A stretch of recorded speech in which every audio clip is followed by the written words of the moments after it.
Good morning friend, मेरा नाम जितेंद्र कुमार बारोलिया है। मैं lecturer computer engineering government polytechnic college Dausa में कार्यरत हूँ। आज हम वीबी डॉट नेट के एक important topic object oriented programming के कंसेप्ट के बारे में बात करेंगे कि उप्स कौन कौन से कंसेप्ट सपोर्ट किए जाते हैं वीबी डॉट नेट द्वारा। तो VB dot net is completely object oriented. तो सबसे पहला हमारा जो पॉइंट है ये है कि पूरी तरह से ऑब्जेक्ट ओरिएंटेड प्रोग्रामिंग लैंग्वेज है।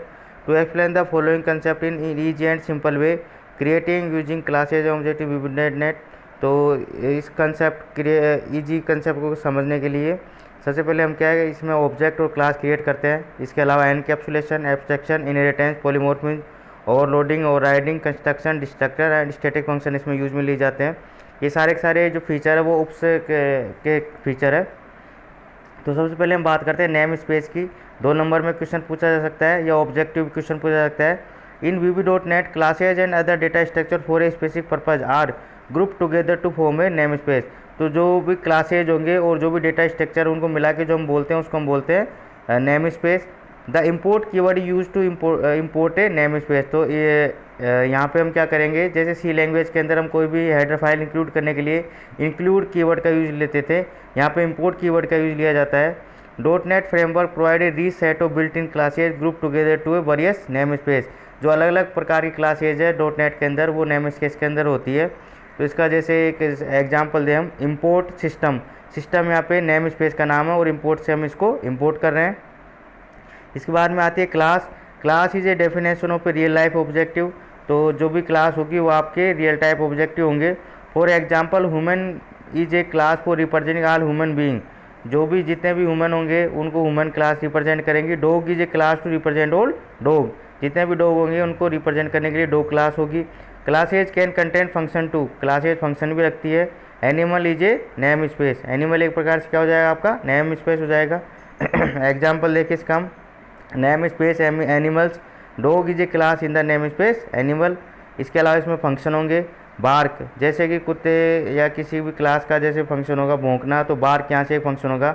Bark console dot write line. तो write console dot write line यहाँ पे आपके प्रिंटअप की तरह कार्य करता है। Dog is barking.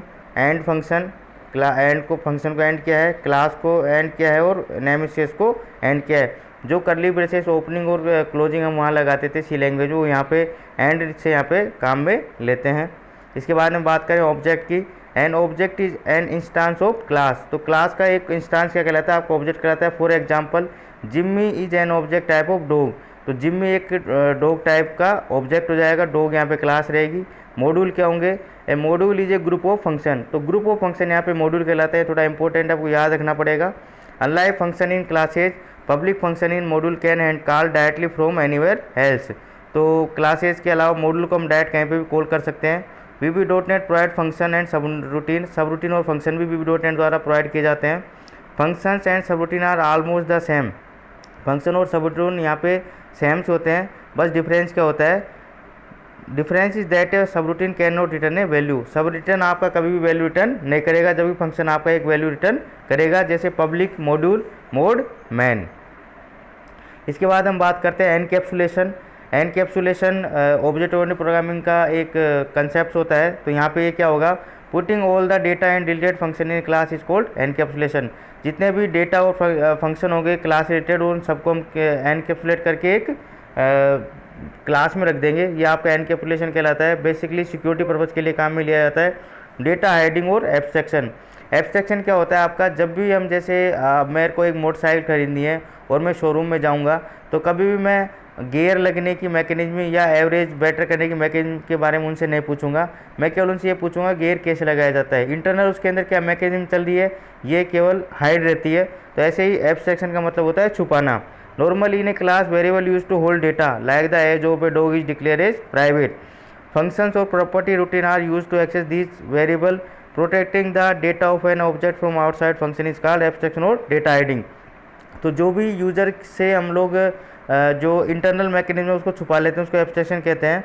This prevent accidental modification of data bye function outside the class. तो इसको डेटा, जो भी डेटा होगा उसको कोई भी आगे जाके आपका मॉडिफाई नहीं कर सकता है। इसके बाद में एक important feature overloading.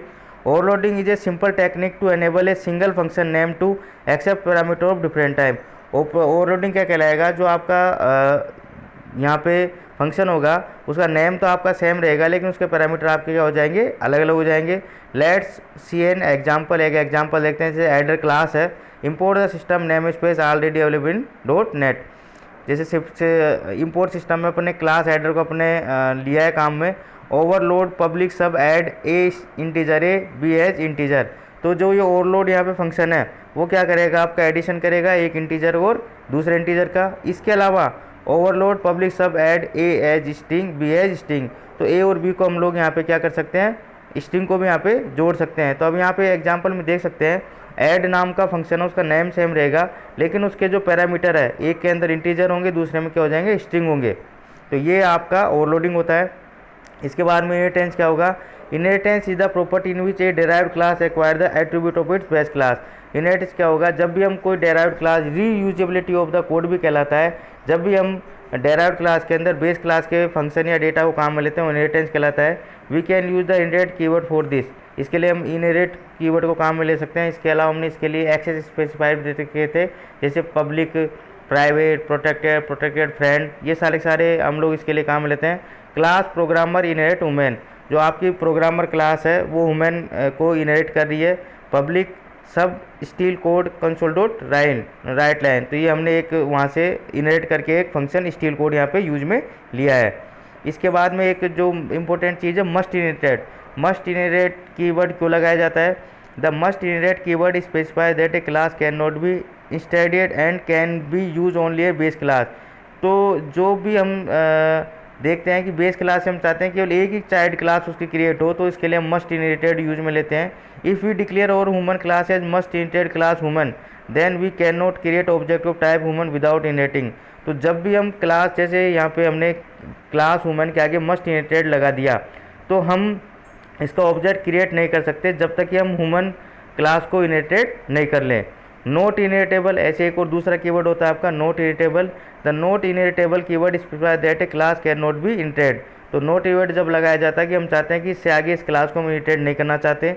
If you specify not inheritable class woman, no derived class can made from the woman class. तो जैसे मैंने वुमन क्लास के आगे नॉट इनहेरिटेबल लगा दिया, इसका मतलब क्या होगा, इससे हम आगे और भी डेराइव्ड क्लास क्रिएट नहीं कर सकते। सिक्योरिटी पर्पज़ के लिए काम में आते हैं। इसके बाद हम देखते हैं overriding.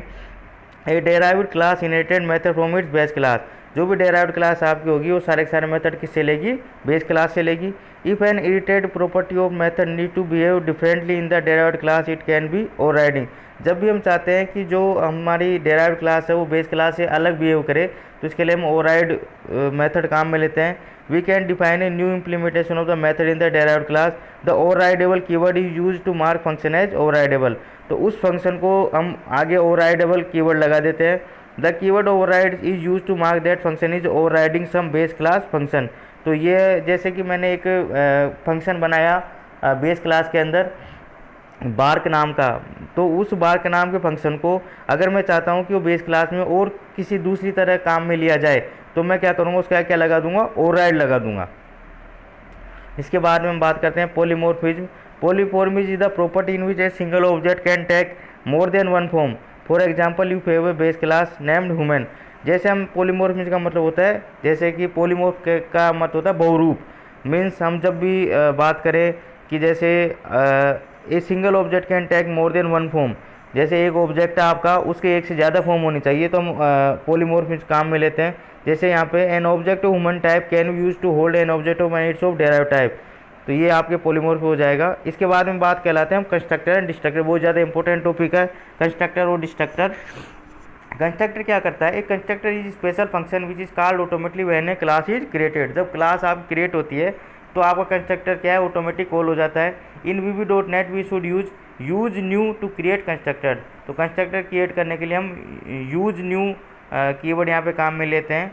Destructor is special function is which called automatically when A class is destroy. जब क्लास को हमें डिस्ट्रॉय करना हो तो यहाँ पे डिस्ट्रक्टर का यूज लिया जाता है। In VB.NET we should use finalize routine to create destructor. Destructor create करने के लिए अपन यूज फाइनलाइज काम में लेते हैं। तो ये कीवर्ड मैं आपको इसलिए बता रहा हूँ, ये सिंटैक्स और कीवर्ड, क्योंकि एग्जाम में ऑब्जेक्टिव पैटर्न में छोटे छोटे क्वेश्चन पूछे जा सकते हैं कि कंस्ट्रक्टर यूज़ करने के लिए कौन सा कीवर्ड काम में लिया जाता है, डिस्ट्रक्टर यूज़ करने के लिए कौन सा कीवर्ड काम में लिया जाता है। तो ये मैंने आपको जो भी प्रेजेंटेशन आज ऑब्जेक्ट ओरिएंटेड प्रोग्रामिंग के बताए हैं, जो भी रेफरेंस है, तो इसका कोड प्रोजेक्ट से मैंने ये आर्टिकल लिया है। इसके अलावा आप बुक्स से भी देख सकते हैं। तो ये टॉपिक आपको ऑब्जेक्ट ओरिएंटेड प्रोग्रामिंग के कंसेप्ट आपको समझ में आ गए होंगे। आगे हम नेक्स्ट चैप्टर्स के बारे में बात करेंगे।